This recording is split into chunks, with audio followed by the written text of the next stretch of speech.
Good evening, everyone. I'm your storyteller, and tonight I'll take you into online dates that turn into pure horror. Don't forget to like, subscribe, and tell me in the comments where and when you're watching. Now, prepare yourself for the fear that lies ahead. Episode 1: The Reconstructed House. My name is Rachel Moore. I am 25 years old. But the story I'm about to tell began 11 years ago, in the summer when I was 14. Even now, if I close my eyes, I can still clearly smell the rotten wood mixed with the suffocating dampness of that old house, the acrid odor clinging to my throat.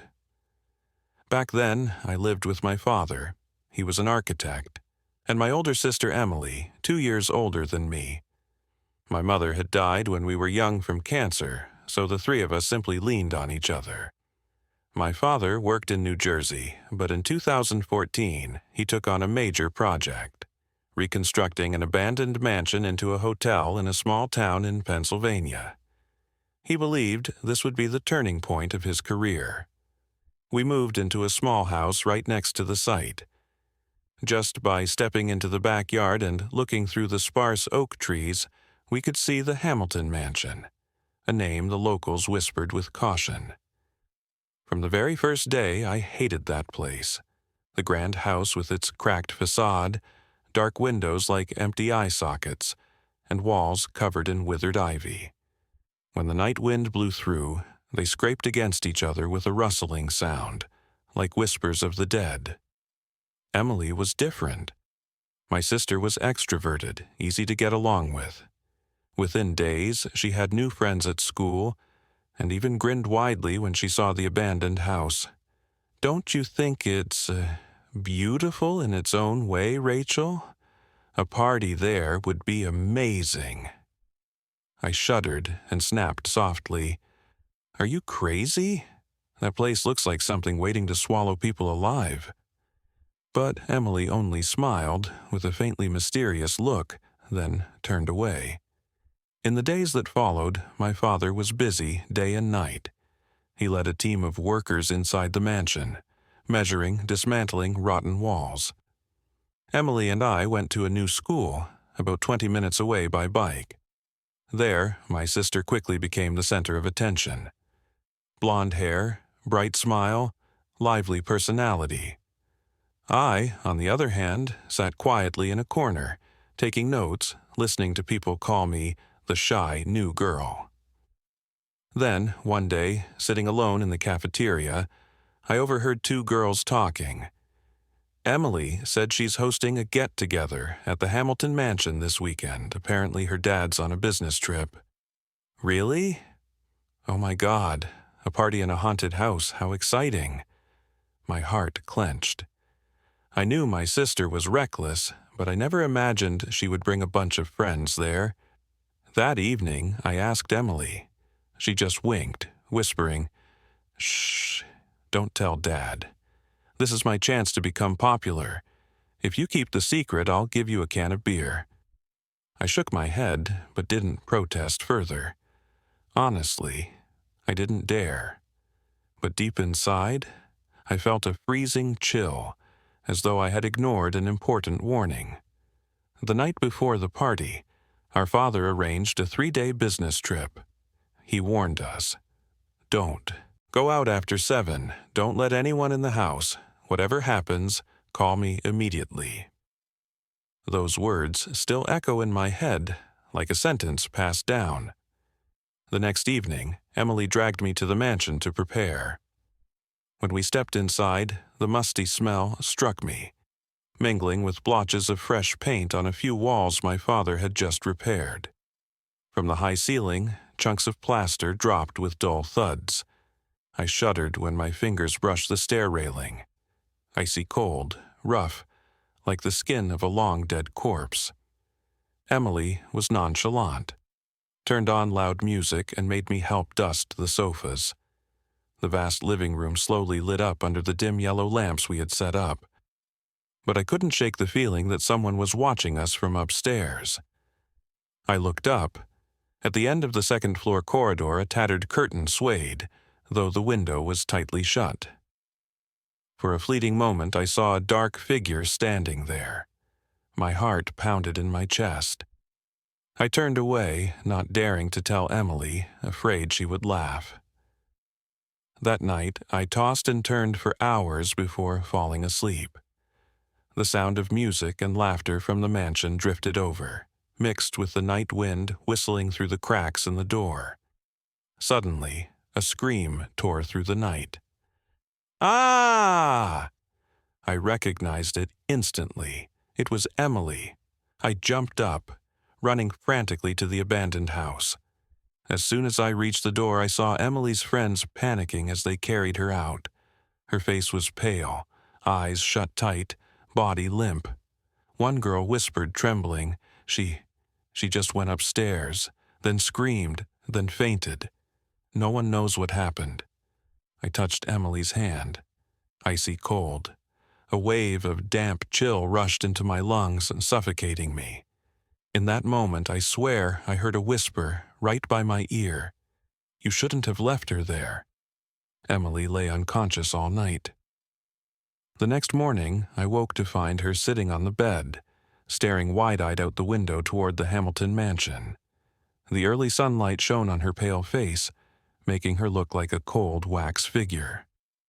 "Emily," I called softly, my heart pounding. No movement, no reply. Only her lips trembling, murmuring something. I leaned closer and froze when I heard it clearly. "Come back. Open the door. They are waiting." I stumbled backward, sweat pouring down my back. That whisper didn't sound like my sister at all. It was hoarse, fast, and repeating like a distorted recording. In the days that followed, Emily became a different person. She no longer went to school, no longer spoke to anyone, only sat staring out the window toward the old house. My father tried to ask her questions, but every time he touched her shoulder, she flinched violently, eyes bulging as if seeing a monster. Family dinners, once a habit since our mother's death, became nothing but silence. My father frowned, tapping his spoon against the table. "Emily, you need to stop this nonsense. You just fainted, that's all. Don't make your sister and me worry anymore." Emily turned her head slowly. For a moment, her eyes looked completely different. Empty, clouded, like a bottomless well. She let out a soft chuckle, hissing through her teeth. "What do you know? It hasn't let me go yet." The spoon slipped from my hand, clattering against the plate with a sharp clang. That night, I couldn't sleep. In the small house, the ticking of the clock sounded heavy, like hammer strikes in my head. I stepped into the hallway, quietly approaching her room. The door was ajar. From inside came whispers, fast as the wind. I pressed my ear to the crack. The sound was relentless. Not one voice, but many, mingling together. Men, women, even children. All tangled into a chaotic murmur that made my skin crawl. I pushed the door open slightly. Emily was sitting on the floor, back toward me. The room was lit only by moonlight filtering through the curtain, pale blue like steel. She was hunched over, drawing strange symbols on the wall with something dark. I held my breath. The stench hit me, metallic, pungent. That wasn't crayon. "Emily," I whispered. She whipped around. Blood smeared her mouth and dangling in her hand. A dead sparrow, feathers scattered across the floor. Her eyes rolled back, whites glowing silver under the moonlight. I screamed. Father rushed in, turning on the light. Everything vanished in an instant. The wall was clean, no bird in sight, only Emily laughing hysterically, her hoarse laughter echoing so loudly I covered my ears. Father grabbed her shoulders, furious. "Enough! Tomorrow I'm taking you to see a psychiatrist." Emily stopped laughing. Her gaze darkened. She leaned close to his ear, whispering in that distorted voice, "You don't understand. The house wants me." The next day, a doctor friend of my father came. At first, Emily was silent, but within minutes she suddenly jumped up and sank her teeth into his neck. Blood spurted, staining the living room carpet. I froze, heart stopping, while Emily burst into manic laughter, shrill and piercing. Father pulled her away, but her strength wasn't that of a 16-year-old girl. Only when 3 workers from the site rushed over did they manage to restrain her, tying her with ropes. I trembled, my hands still sticky with the doctor's blood. In my mind echoed Emily's words from the night before. "It hasn't let me go yet." I looked toward the window. The wind blew hard, whipping the curtains. In the distance, the looming shadow of the Hamilton mansion lit up in lightning, like a bloodthirsty beast leaping forward. After the doctor was bitten, everything in my family collapsed. Father stayed up all night chain-smoking, his eyes sunken, looking a decade older. I was haunted by Emily's hoarse laughter, as though it still echoed in my head. They took Emily to a hospital, bound like a wild animal, but only days later they had to release her because she refused any treatment. The moment she saw a doctor, she screamed, bit, eyes rolling white in terror. In our small house, the air thickened like smoke. I no longer heard music or laughter, only Emily's constant muttering from her room. Every night I lay in bed, a blanket pulled over my head, but still heard it. Open the door. They want in. It's hungry. Each time, an icy chill crawled down my spine. One night, while my father and I argued bitterly because he wanted to hide this from the neighbors, Emily suddenly screamed upstairs. We rushed up. The sight stole my breath. Emily crouched on the floor, gnawing at a dead rat. Fresh blood smeared her mouth and clothes. When she saw us, she lifted her head, smiling wide to her ears, and her eyes completely white. Father shouted, "Oh God, Emily!" But she only giggled, the sound echoing as though from many mouths at once. I backed away, my spine pressed to the wall, heart hammering. The room darkened, shadows spreading from the corner, swallowing the yellow light. I heard it clearly. Footsteps above the ceiling, heavy, deliberate. Father called an ambulance. When paramedics arrived, they struggled to strap Emily onto the stretcher. She thrashed, screamed, cursed with words nothing like how my sister used to speak. Only when the vehicle disappeared did I collapse, shaking all over. The following days I lived in a daze. Father drowned in alcohol, eyes bloodshot, beard unkempt. Then one night, with the wind howling outside, I found him in the yard, staring at the Hamilton mansion. In his hand was a can of gasoline. "Dad, what are you doing?" I asked, trembling. He didn't turn. His voice was hoarse, echoing like from an abyss. "That house took my daughter. I won't let it take anything else." He walked away, striking a match. Flames roared, casting a red glow across the sky. The Hamilton mansion burned fiercely, ivy crackling, windows bursting like the screams of a monster. I covered my ears, but I still heard the sound from the fire, screams of countless voices, men, women, children, all blending into one, pounding into my heart like a hammer. The next morning, police and real estate agents arrived. My father was fired. Lawsuits surrounded him, leaving us penniless. Emily remained in the psychiatric hospital, her empty eyes staring out the window, as though something still held her beyond the smoke. I stood outside the hospital, summer sun blazing, but my skin was ice cold. Emily looked out, lips moving faintly.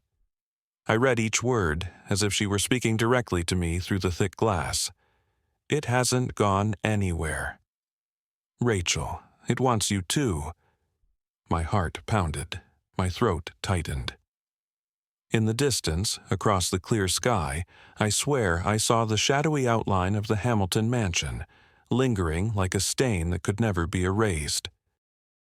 Episode 2: The Forgotten Mansion.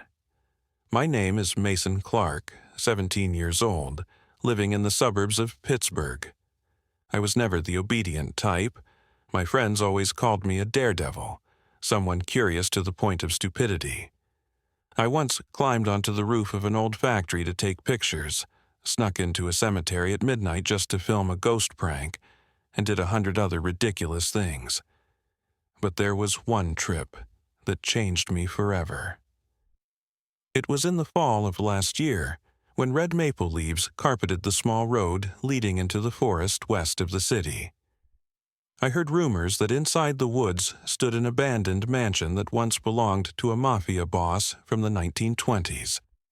That place had witnessed countless shady deals, violence, and disappearances. After he fled abroad, the house was sealed off and left for time to devour. Just hearing about it made me restless. I persuaded my 3 best friends, Ethan, Cole, and Logan. At first they laughed, thinking I was making it up.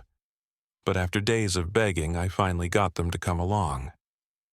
We prepared everything: flashlights, cameras, some snacks. Ethan even brought a pocket knife, smirking. What if we run into some junkies hiding inside? It took us nearly 2 hours to walk through the forest. The deeper we went, the more suffocating the silence became. The wind blew, dry leaves crackled underfoot, yet sometimes I felt another set of footsteps trailing behind.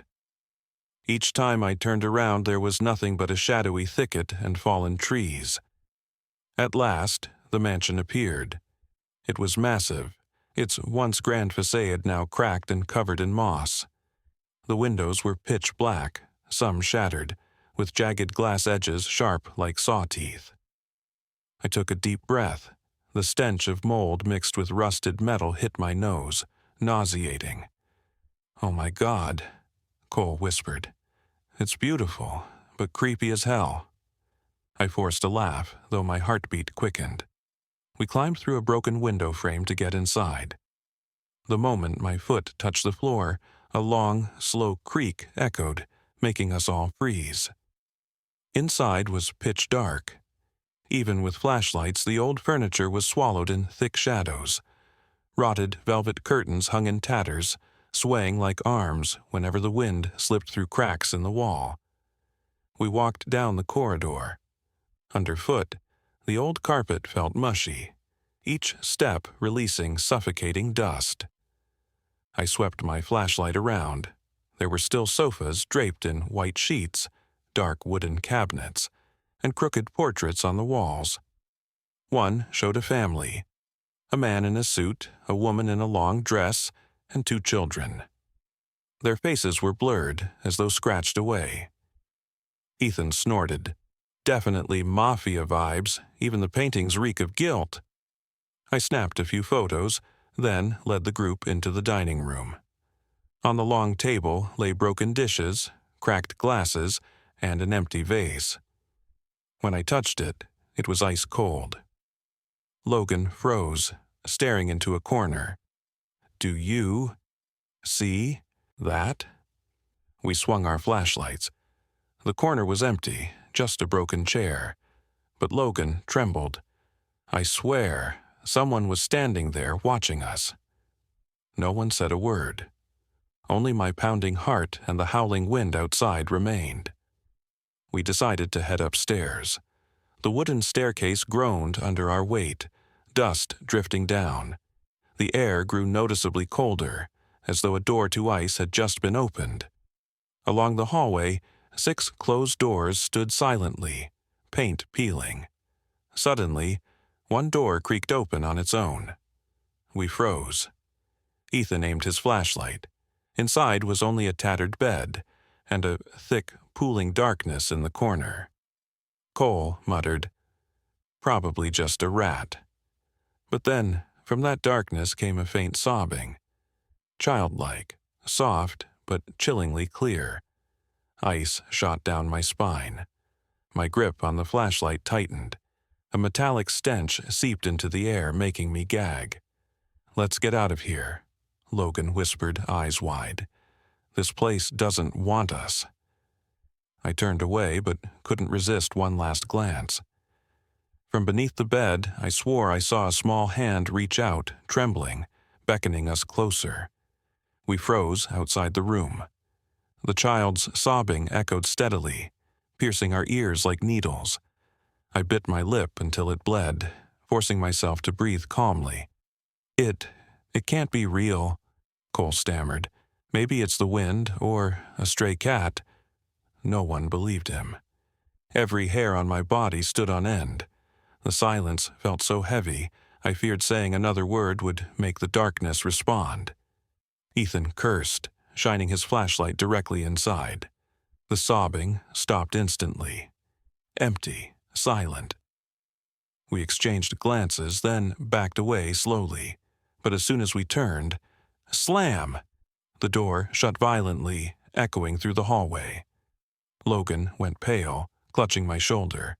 "I told you, Mason, we have to leave." I have a bad feeling. I wanted to run too, but some twisted curiosity pushed me further down the hall. We opened another door. The room was wrecked, a toppled wardrobe, shattered glass across the floor, and on the wall, something. I lifted my flashlight. My blood froze. A jagged red message, scrawled shakily, "Get out of here." Beside it, a tiny handprint, smeared in dried, dark brown blood. Cole screamed, stumbling into the wardrobe. Ethan clamped his mouth shut, though his own eyes blazed with panic. I stepped closer. The metallic stench was overwhelming. This wasn't paint, it wasn't ink, it was blood. And for a brief second, I heard a whisper against my ear, strained and sorrowful. "Why, are you still here?" I recoiled, slamming against the wall. Logan suddenly trembled, pointing at the corner. We followed his gaze with our lights. There, under a table, lay an old rag doll, stitched smile crooked with black thread. But what chilled me to the bone was the dark stains across its face, exactly where its eyes should have been. Cole choked. Who would leave this here? Suddenly, the doll toppled forward, rolling toward us without anyone touching it. We all screamed and bolted into the hall. My heart pounded painfully. As we ran past the broken window, I caught a glimpse outside. A small figure in the yard, blurred but unmistakable. A little girl, 7 or 8, in a tattered white dress, staring up at us. Her eyes were sunken pits of black. Ethan yanked my arm, snarling, "Run, Mason! Don't look back!" We tore down the stairs, but overhead, heavy footsteps thundered across the second floor. Faster, faster, as though dozens were chasing us. Cole screamed, tripping, but Logan pulled him up. We sprinted into the living room. The air there was icy, as if every window had been flung open in midwinter. Along the walls, the family portraits now showed faceless bodies. No eyes, no noses, no mouths. Nausea churned in my gut. One thought consumed me. We had stepped into a place no one should ever enter. We stumbled, gasping, sweat dripping cold as rain. Cole clutched his chest, eyes wild with terror. Ethan rasped, voice cracking, We can't just run blind, the front door's locked." He was right. We had climbed through the broken window earlier. But now, when we reached it, the frame was boarded shut from the inside with rotting planks, as if someone wanted us trapped. A draft swept through the corridor. Logan's flashlight flickered, then died. In the suffocating dark, children's giggles echoed around us. "Mason, we're doomed," Logan whispered. I clenched my teeth, pulling out another flashlight. The beam swept the room, stopping at the final door at the end of the hall, cracked open as if waiting. We knew we shouldn't enter. Yet, as if hypnotized, all 4 of us walked toward it. The room was pitch black, lit only by our trembling flashlights. A choking metallic stench filled the air. In the corner, something lay slumped. I shone my light. My heart skipped. A small child's skeleton curled up, hugging its knees. The white dress was shredded, stained with dark patches of dried blood. Above it, words smeared in blood sprawled across the wall. "It's here. It won't let me go." Cole shrieked, stumbling into a cabinet. Ethan swore, though his hand shook violently. I froze, numb, flashlight trembling. And then, for a heartbeat, the skeleton moved. Its tiny hand lifted, trembling, as if waving. "No, impossible," I muttered, breath catching. Suddenly, the whole room shook. Behind us, the door slammed shut. Fists pounded the walls, faster and faster, all around us. In the dark, a child's voice whispered, "Run!"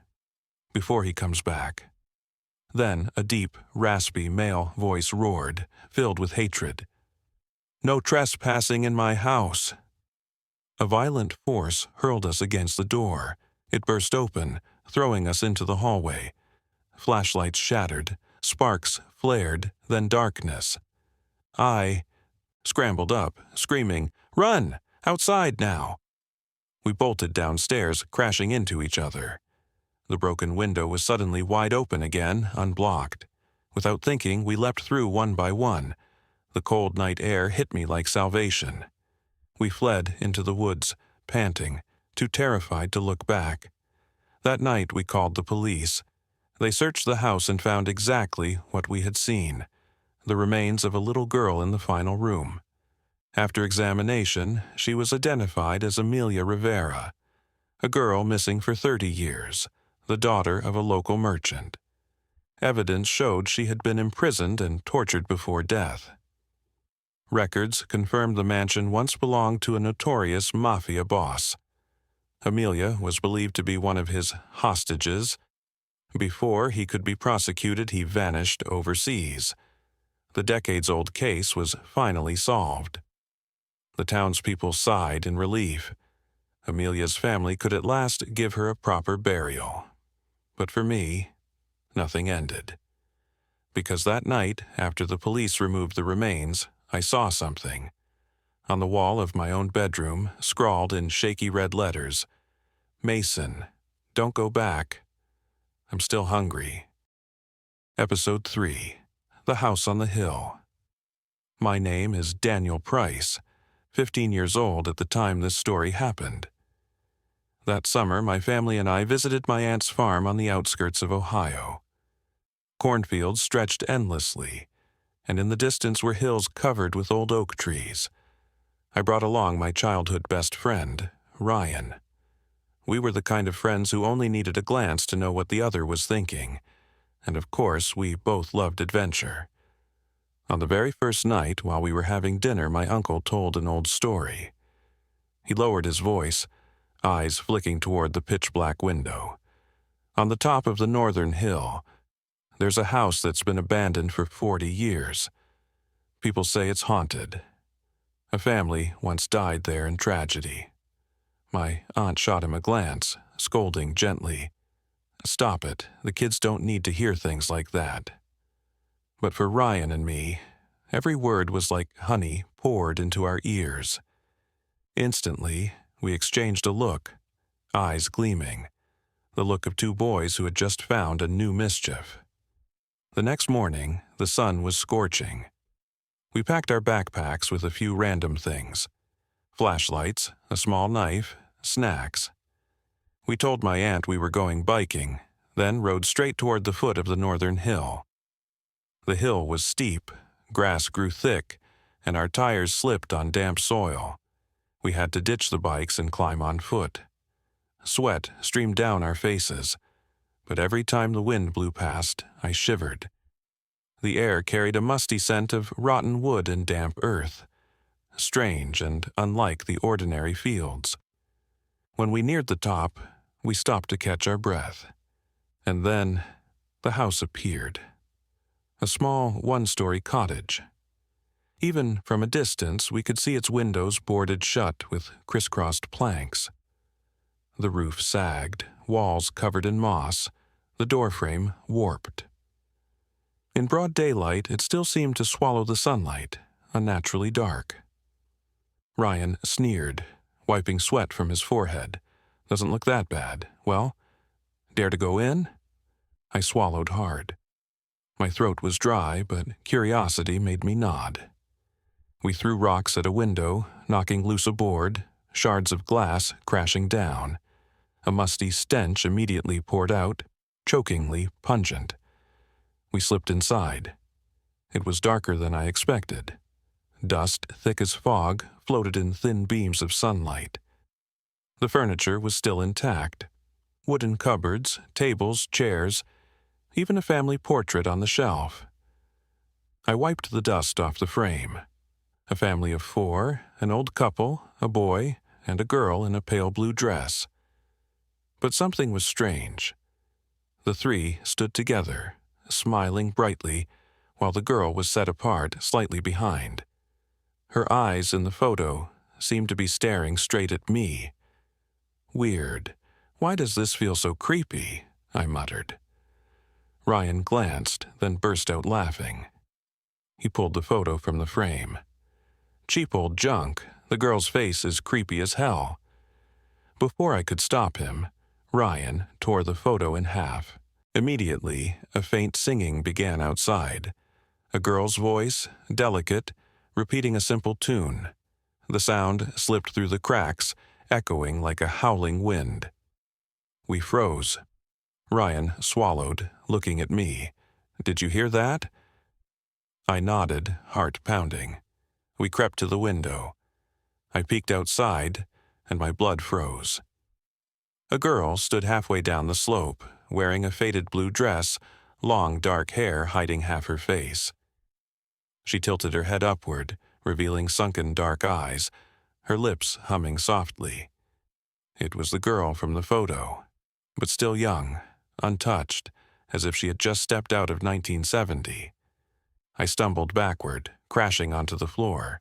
Ryan rushed to pull me up, but his eyes went wide with terror. From outside, the singing turned into a piercing scream. The window shook violently, boards splintering. The scream stretched endlessly, like it was ripping through my chest. We panicked, searching for a way out. Ryan whispered, face pale, "Daniel, I think." We woke it up. The window cracked open, and an icy wind rushed in. An old candle on the table suddenly flared to life, though I swore no one lit it. Its flickering light cast our shadows on the wall. But strangely, there weren't just 2 shadows. There were 3. The third shadow was small, long-haired, standing right behind Ryan. I screamed, yanking him back. But Ryan only stared blankly, unaware. I didn't dare explain, just dragged him toward the door. We burst through the kitchen door, slipping on damp ground, stumbling outside. But on the porch, I froze. The girl in the blue dress was standing right in our path. Faded twilight poured down, illuminating her pale face, her dark eyes like bottomless pits. Her humming returned, no longer sweet but broken, trembling, half sobbing, half laughing. "Daniel, do you see it?" Ryan whispered, voice cracking. I gripped his hand tight and shouted, "Run!" We circled to the back of the house. Grass reached our knees, snagging and cutting with sharp thorns. My heart hammered, throat parched, the metallic stench of rusted fences mixed with damp earth making me nauseous. Ahead, a broken window led down into the basement. With no choice, we climbed in. The air inside was thick and damp, reeking of mold and rust. I swept my flashlight around. Wooden shelves filled with old tin cans, burst open, food green with mold. But what froze my spine lay in the far corner. A small mattress, its fabric shredded, stained with dried blood. The wall beside it was scratched with countless claw marks, gouged deep into the brick, like from a child's fingernails. Ryan choked out, "God, someone was locked in here." I stepped closer, trembling fingers brushing a scratch mark. Cold. In that instant, I heard a child sobbing right by my ear. I jolted, spinning around, but no one was there. We decided to climb back out, but the moment we set foot on the old wooden stairs, they splintered and collapsed. We fell hard, choking in clouds of dust. From above, faint footsteps began. Light, small, deliberate, like a child pacing across the floor above us. I clamped a hand over Ryan's mouth to stop him screaming. In that suffocating silence, the singing returned. But this time, it came from inside the basement, from the farthest corner. The flashlight shook as I aimed it.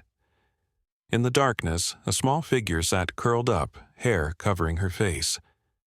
A tattered, pale blue dress, soaked and blood-stained. Slowly, she lifted her head, revealing the lifeless white eyes. I froze, paralyzed. Ryan," I stammered. The girl tilted her head, mouth opening wide, releasing a shrill, piercing laughter. The entire basement trembled, dust cascading from the ceiling. We clung to each other, hopeless. Suddenly, a small wooden door at the far end burst open, revealing a passage to the hillside. Without thinking, we bolted, stumbling, the cold wind and damp earth slapping our faces. When we stumbled into the grass outside, I turned back. The basement door was gone, replaced by a smooth stone wall. Ryan screamed in panic. "No way! It was here! It was just here!" I dragged him, running downhill as fast as we could, but in my heart I knew we hadn't escaped, because over the sound of the wind I still heard a child's whisper. "Next time, I won't let you leave." We collapsed at the foot of the hill, chests heaving, lungs burning. Dry grass clung to our clothes, our arms and legs cut and bleeding. Ryan trembled, hugging his knees, gasping, "Daniel, that thing, it's not human. It's following us." I didn't reply, because I still heard it. The faint singing lingering behind us, though the evening air was filled only with crickets. We jumped on our bikes, pedaling madly back to the farm. The sunset bathed the dirt road red, the wind howling in our ears like invisible screams. That night at dinner, Ryan and I were unusually quiet. My aunt asked, but I only muttered that we were tired. Yet that night I tossed and turned, unable to sleep. Every time I closed my eyes, the girl in the blue dress appeared, her empty gaze drilling into me. Around midnight, thirsty, I crept to the kitchen. Passing the large window, I froze. On the northern hilltop, a faint light flickered, like a lantern or a candle, inside the abandoned house. And then, from far away, the familiar melody floated down, the soft singing of the child. I dropped my glass, shattering it on the floor. The next day, I decided to ask my uncle about the house. He hesitated, then sighed, his voice heavy. "Daniel, that house once belonged to a wealthy family. They had 2 grandchildren who visited on weekends. The boy was well behaved, but the girl, unstable. People said she was mentally ill. One night, the entire family died tragically. Neighbors heard screaming, but when they came, they only found the parents and grandparents, dead. The girl was never found. Some say she killed them all, then vanished." He paused, eyes distant. Later, people who climbed the hill claimed they still heard her singing at night, so the house was abandoned. Anyone who dares go near never comes back unscathed. My heart went cold. Ryan, sitting beside me, was pale as paper. Neither of us dared to confess that we had seen the girl.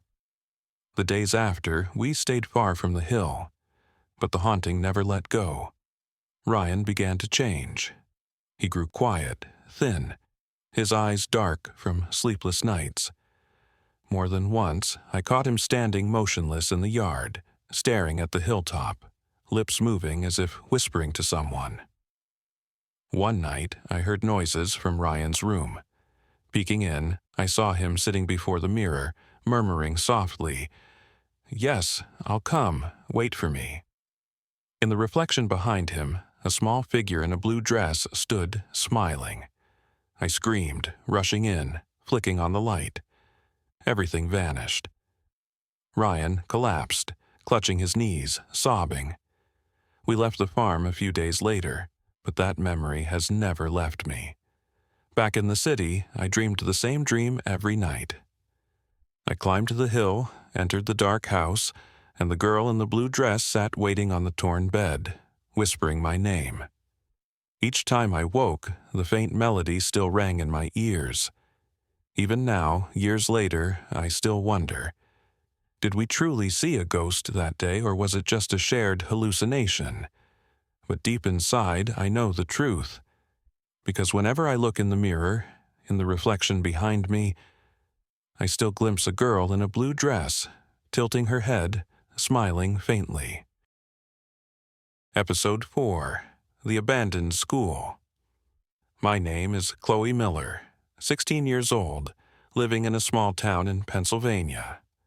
My boyfriend, Adam, a year older than me, is the adventurous type, always coming up with reckless stunts to post on his YouTube channel.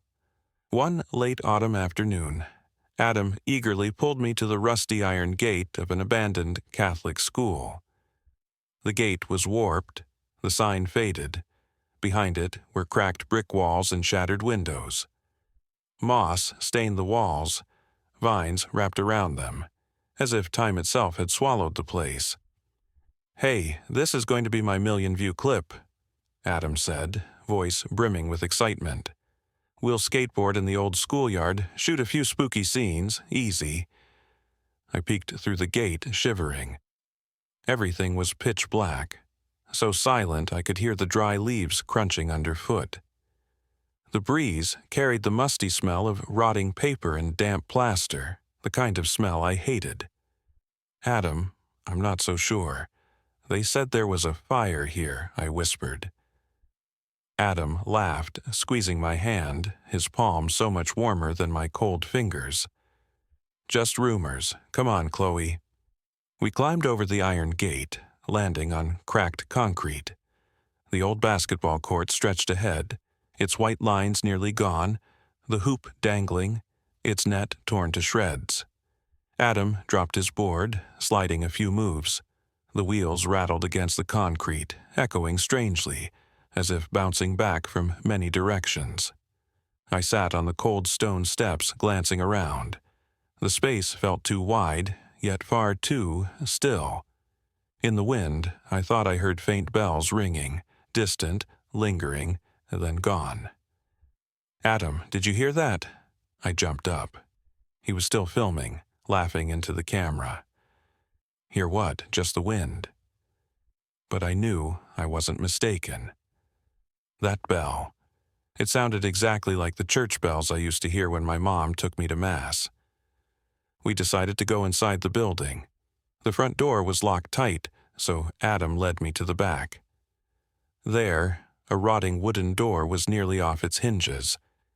He shoved it with his shoulder and it burst open with a crash. The air inside rushed out, thick with ash and decayed wood. I coughed violently.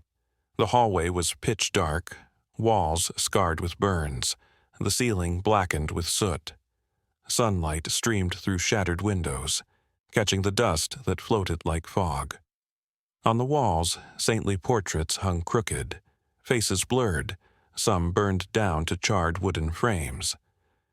We passed an old classroom. Desks were piled up, many scorched and warped. On the blackboard, half a sentence remained in chalk, faded but still readable. "God will forgive." Beneath it were long, dried streaks of dark red, dripping down to the floor. My hands turned ice cold, sweat soaking my back. "Adam, I really don't like this place." Adam said nothing, still recording, but I saw his hand tremble slightly. As we ventured deeper, sounds drifted from the upper hall.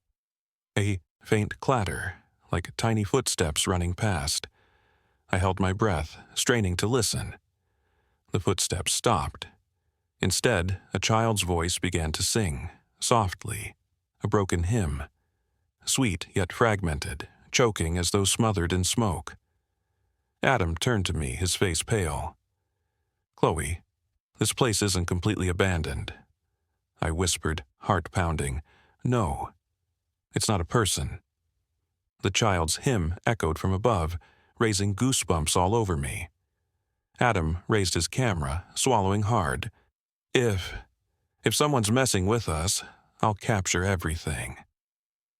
I said nothing, just clung to his hand. His palm was warm, but I could feel it shaking. We crept up the charred wooden stairs. Each step groaned, ash swirling, the burnt smell still fresh. My heart pounded so loudly it roared in my ears. The second floor opened into a long, dark corridor. Classrooms lined both sides. The first door was ajar. Adam shone his flashlight, pushing it open. Inside was a half-burned classroom. Part of the ceiling had collapsed, charred beams strewn across the floor.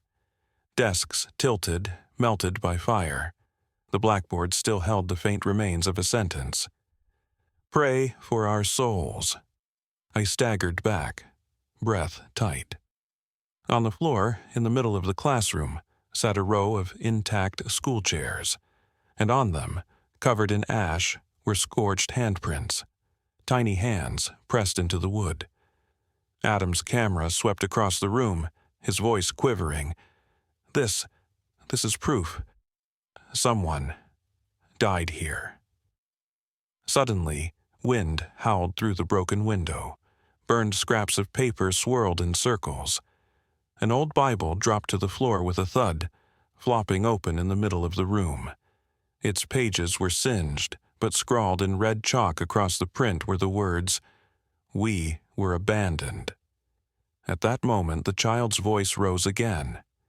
This time, it came from inside the classroom, from the farthest corner. Adam's flashlight caught it. A small figure, hair singed, dressed in a tattered Catholic school uniform, huddled against the wall. Its head lifted. A cracked face, white, empty eyes. Its mouth opened, singing a broken, weak hymn that chilled the air. Adam screamed, nearly dropping his camera. I yanked him back, but then all the desks screeched across the floor. The chairs aligned neatly, facing the blackboard, as if unseen children had sat down. My throat locked. I couldn't move. Adam whispered, "Chloe, the children are still here." The blackboard clicked. Slowly, faint chalk marks appeared, letter by letter. "Teacher, why didn't you save us?" The smell of burning thickened, stinging my eyes. I pulled Adam toward the door, but as we reached the threshold, we heard it. Dozens of tiny footsteps thundering behind us. Adam turned, screaming. I caught only a glimpse of blackened child shapes, hollow and charred, charging at us. We slammed the door shut behind us, leaning hard against it. Adam's camera shook in his trembling hands. My face was drained, drenched in cold sweat. From inside, the children's voices sang in unison, high-pitched, mournful hymns, breaking into sobs. We locked eyes. I knew we had made a terrible mistake. The chorus still rang out, suffocating us. Familiar hymns shattered into desperate cries for help. "Chloe, we have to leave, now." Adam's voice shook violently. We bolted down the hallway.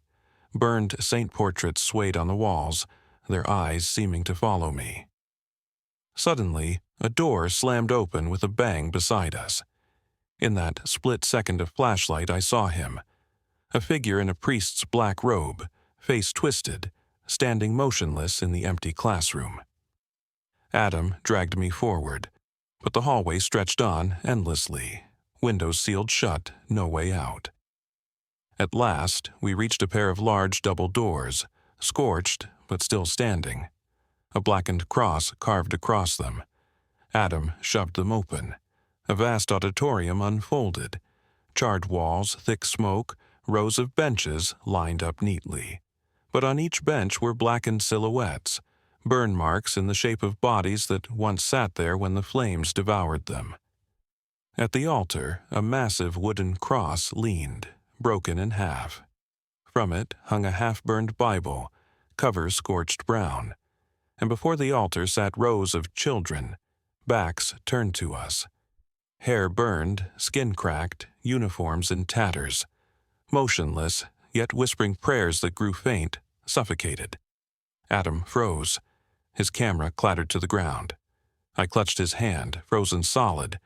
Then one child slowly turned, its face ghostly pale, mouth split wide, eyes clouded white.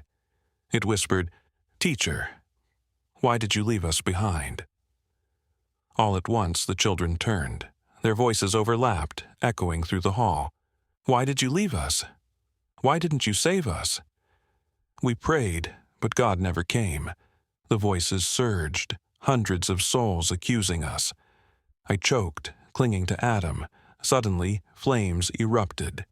Benches blazed, black smoke billowed. The children screamed, shrill cries splitting the air, tangled with the crackling roar of fire. We sprinted toward a shattered window by the altar. Adam smashed the rotten frame with all his strength, dragging me through. We tumbled onto the grass outside, coughing, lungs burning with smoke. When I looked up, the building loomed silently. No flames, no screams, only the wind whistling through broken windows. Adam grabbed my shoulders, eyes bloodshot. "Chloe, we have to leave this place forever." The next day, we secretly searched for information about the fire. An old newspaper read, 1978, a massive fire broke out at St. Helena Catholic School during a ceremony. Over 30 students and a priest perished. Cause believed to be electrical. However, multiple witnesses claimed the teacher had locked the doors from outside to keep the children seated, waiting for rescue. No one arrived in time. The paper slipped from my trembling hands. The children's voices echoed in my head. "Teacher, why did you leave us?" That night, back home, I looked in the mirror. My chest tightened. Behind me, faint reflections of dozens of burned children stared back. Hollow eyes, lips moving soundlessly. I screamed, flipping on the light. They vanished, but across the glass lingered one sentence, written in ash. "We are still here." Episode 5. The Binding Curse. Years have passed since the day I stepped into that abandoned Catholic school, but the haunting never faded. Every time I close my eyes, I still hear children singing, still see black smoke wrapping around me. I, Chloe Miller, have grown older, but the scar in my mind will never disappear. One winter night while studying at university in Boston, I received a strange email. Subject line, "You are not the only one." Inside, there was only an address and a time. Saturday, 8 p.m., Hollow Street Cafe. I hesitated, but curiosity outweighed fear. I decided to go. The small cafe sat on a deserted corner, dim yellow lights glowing faintly. Inside, 3 people were waiting. The moment I walked in, they all looked up. The first, a tall, thin young man with dark circles under his eyes, looked at me as if he already knew me. "You're Chloe, right? I'm Daniel Price. I once saw a child in a blue dress inside the house on the hill." I froze. Those words made my chest tighten. The second, a man in his 30s with a hardened look. "My name is Ethan Walker. My family once moved into a renovated house and something in the mirror haunted us." The third, with a worn, tormented face, eyes still haunted. "I'm Joshua Reed. I lived in an old mansion that used to belong to the mafia." What I encountered, it never leaves my mind.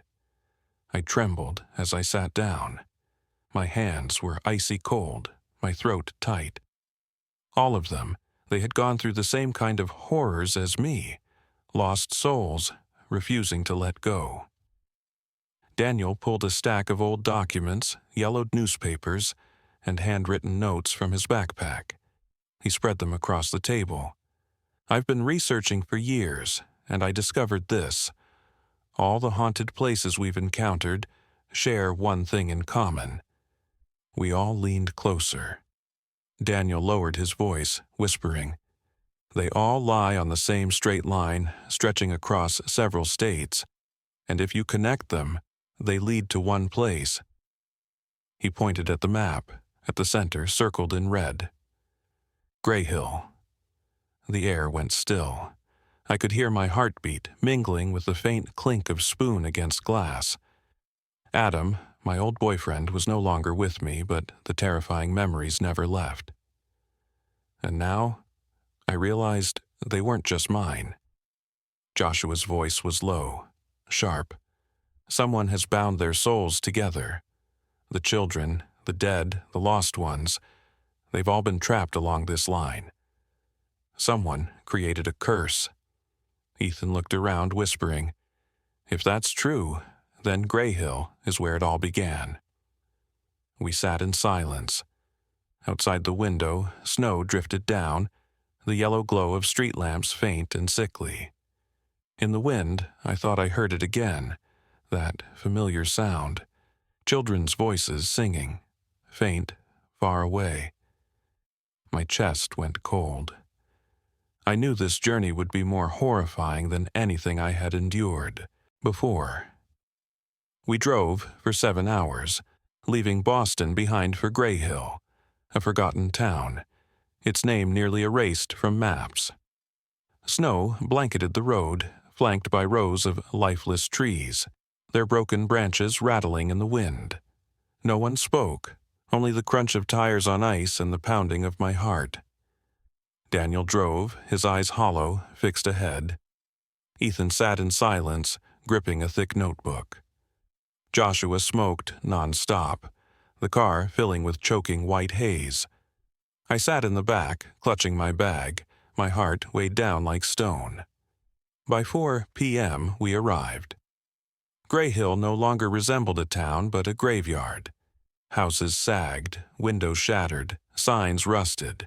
The main street was buried in snow, untouched by tires or footprints. At the center stood an old stone church, its bell tower broken in half. The moment I stepped out, the air pressed down heavy. Not the ordinary cold of winter, but a darker chill seeping into my bones. Joshua muttered under his breath, "It's like this whole place has been sealed." Ethan opened his notebook, showing us a blurred old photo. A classroom, children lined up praying. A priest standing at the center. Behind them, the hill, Gray Hill itself. Every story we've faced began here. The house on the hill, the burned school, the mafia mansion, all extensions of this land. We split up to search for clues. Daniel and I went toward the old elementary school, while Joshua and Ethan headed to the church. The school gate leaned crooked. Its nameplate so faded, only one word remained. Hill Elementary. Inside, the playground lay under snow, rusted swings swaying, though the breeze was faint. Daniel entered the first classroom. The door creaked long and loud, the stench of mold burning my nose. Desks coated in thick dust, some broken in half. On the blackboard, chalk scrawled, "Let's sing together." A shiver ran down my spine. Just then, from the corner came a scratching sound. Chalk scraping against board. New words slowly appeared. "We are still here." Daniel yanked my hand, pulling me into the hall. But the hallway now stretched endlessly.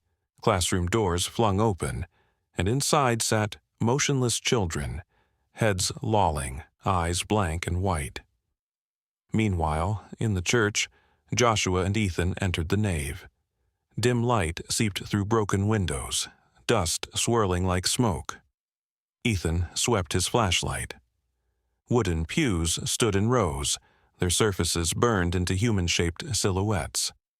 On the altar, a broken cross leaned, streaked with dried blood. Joshua froze. At the end of the pews, a figure in a priest's black robe sat hunched in prayer. But when Joshua stepped closer, it lifted its head. revealing a charred face, hollow eyes, a torn grin. Suddenly, church bells tolled, though the tower lay in ruins. The sound stretched on, mournful, summoning the dead. We reunited at the town square, all blood drained from our faces.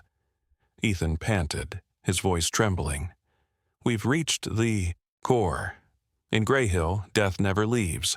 Whoever dies here, stays here forever." Daniel's tone was sharp. "No. Worse. Whoever enters Grey Hill leaves behind part of their soul." I froze, remembering the children's song that had followed me for years. Joshua stubbed out his cigarette, staring at the ashen sky. "If that's true, then we're all marked. There's no escape." In that moment, the wind surged through the town, and I heard it clearly this time, not distant, but whispering right by my ear. "Come closer. We're waiting." The town square held a stone plaza, at its center a half-filled dry well. We gathered there as night fell. The wind howled, the air biting cold. Daniel spread the map, pointing at the red circle. "Right here, the well is the center." Ethan shone his flashlight down. The pit stretched deep, stone walls stained, and at the bottom a faint flickering red glow. Joshua growled, "If souls are bound here, then the one who did it was the priest of Grey Hill." Before we could answer, the children's voices rose, hundreds chanting in unison, a deathly choir. We spun around. From all sides, charred, childlike figures shuffled toward the square. We backed against the well. The figures surrounded us, blank eyes, gaping mouths, unmoving. Yet the song echoed inside our heads. Then, from their midst, a priestly figure stepped forward. His face cracked, skin seared, hollow eyes burning. He raised a hand, his voice booming like from the earth itself. "You should not have come. The curse has chosen. None shall escape." Daniel shouted, "You imprisoned them. The children were innocent. Why did you do this?" The priest grinned hideously. "Number. I offered their souls to shield this town from a greater darkness. But you broke the seal. Now everything will be devoured." The ground shook. From the well, black smoke erupted, swirling like a storm, reeking of blood and rot. The children's shadows screamed, blending with the tolling of bells. Ethan clutched his head, screaming, "We can't fight him, but if we destroy the well, the seal will break, the children might be freed." Joshua grabbed the crowbar he carried, rushing forward. He slammed it into the well's wall, stone shattering. Daniel and I joined, hands bleeding but relentless. The priest roared, darkness lashing at us like knives of ice slicing skin. I nearly fell, but then the children's voices changed, no longer vengeful but pleading, urgent, "Break it, save us." At last, the stone wall collapsed. The well exploded with a deafening boom. Blinding white light surged upward, swallowing the darkness. The children's shadows flared bright, then dissolved, leaving behind soft, fleeting laughter. The priest screamed, his body splitting, burning to ash, vanishing into nothing. Silence fell over the square. We collapsed, gasping, sweat and blood staining the snow. Above us, snow still fell, but gently, peacefully this time. The next morning, Grey Hill was nothing but an ordinary abandoned town. No ghosts, no songs. We left, hearts heavy. Daniel whispered, "They've been freed, but the price wasn't small. A piece of our souls remains there." Ethan nodded, eyes vacant. Joshua said nothing, his hands trembling. As for me, when I glanced into the car's rearview mirror, I nearly screamed. For a split second, a little girl in a blue dress sat in the back seat, smiling. I blinked, and she was gone. But I knew the curse wasn't truly over. It was only asleep.